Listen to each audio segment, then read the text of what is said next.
All right, what's up everybody? Welcome back to the channel. Today, one of our viewers that's been watching us the last couple of days, bringing in soil, just talking about soil in general, actually sent us a real nice comment. I'm gonna share it with you.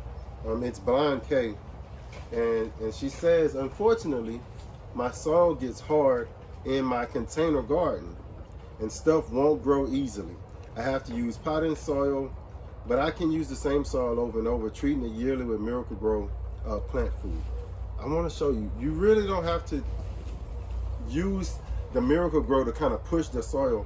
If your soil is hard, you can see here, we got some of the stuff we dug up is real hard. I mean, this is real hard dirt. One way, we're gonna plant this red coat plum. But one way to, I guess I would say, combat the hard soil, even if you got clay soil, is just fluff it up. Put in the fluffy stuff.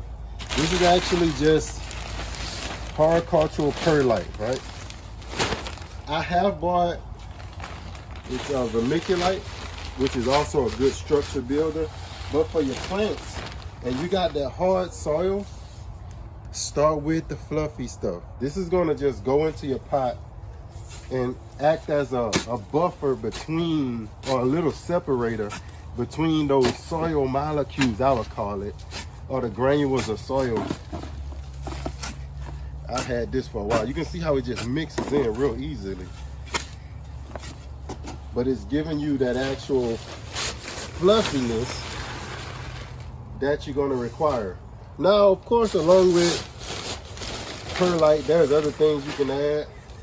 You might want to add a little of the peat moss. I don't add much peat moss because sometimes it can actually cause, to me, it can cause root rot because it just holds, see how it holds that moisture? And if you got a small container and you put too much of this peat moss, oh boy, your plants won't like it. They don't like the too much moisture either. But this is just going to give it that fluffiness that you desire per se from one of those Miracle-Gro bags. But you can get it yourself. You can get that same consistency if you just put you some of that fluffy stuff in on your own. So you can see how I put the fluffy stuff in, mix it around, and it's going to continually hold. See how it's just mixed all in? Perfect. Now, there's one more product.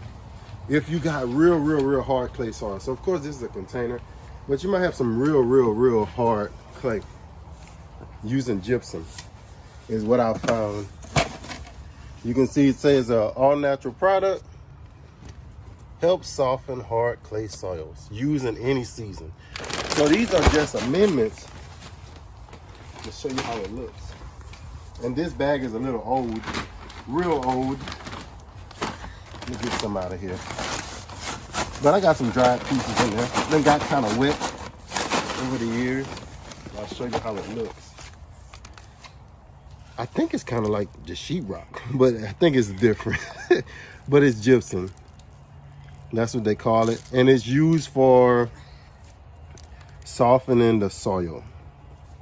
Even though it looks like it's hard little rocks, it's a soft consistency that when it gets wet, you can see what it turns into. But it doesn't turn too hard like a brick. You can add some of that. Just mixing that in. For that piece. Now, it says it's supposed to soften the clay soil, and that piece there is kind of hard.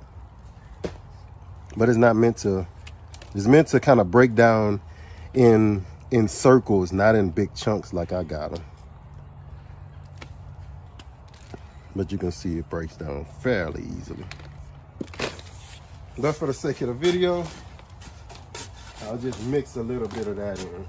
And of course, I always tell people, this is not a real fertilizer, but if you got some Epsom salt, it's always a plus. We got a little bag that's bust open. It's always a plus to Add you a little Epsom salt in there. My kid's been kind of digging in this one, this bag. Let's get some of that Epsom salt. And that's going to help your plant actually be able to uptake the nutrients for when you actually do use your fertilizers. That plastic, that's an old bag. I've been had that for a good while, you can see. Been sitting out in the sun. Mix that in. Today we're going to take this June plum, or hog plum. Nice and neat. It's up a little high now.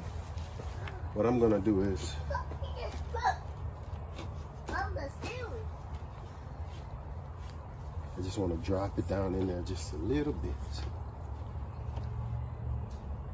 Oh yes, I think that's good. I think that's perfect. Looks like it's kind of breaking right here. So we got this one from Chapel Farms. But it's a nice chunk. Yeah, it's a nice little stick. And hog plums grow well from watching Backyard Farmer Pat, grow well from cutting. So I can even, over the years, I'll be able to take a cutting here and stick a cutting in the ground somewhere else and continue to propagate a plant such as this.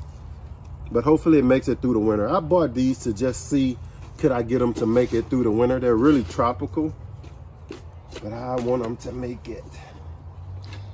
Tell them why you bought it, why you really liked it. You taste the yellow one. Yeah, I like the yellow one, but Miss Pat is always raving about the red one as well.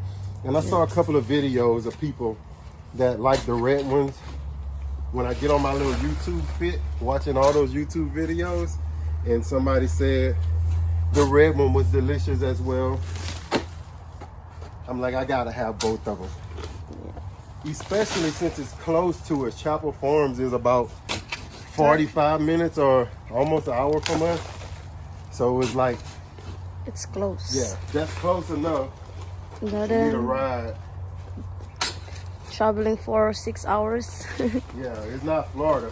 We've been to Florida for fruit trees, so to go 1 hour to get some, no brainer. As you can see that, and all I'm gonna do is just press that in. I got those amendments in there, and the tree, as it grows, it'll fill out in that pot. And then I got my line. I'll be able to put a dripper right there, 1 or 2, probably 2, and that's it. Thank y'all for watching. Look, you can revitalize your soil.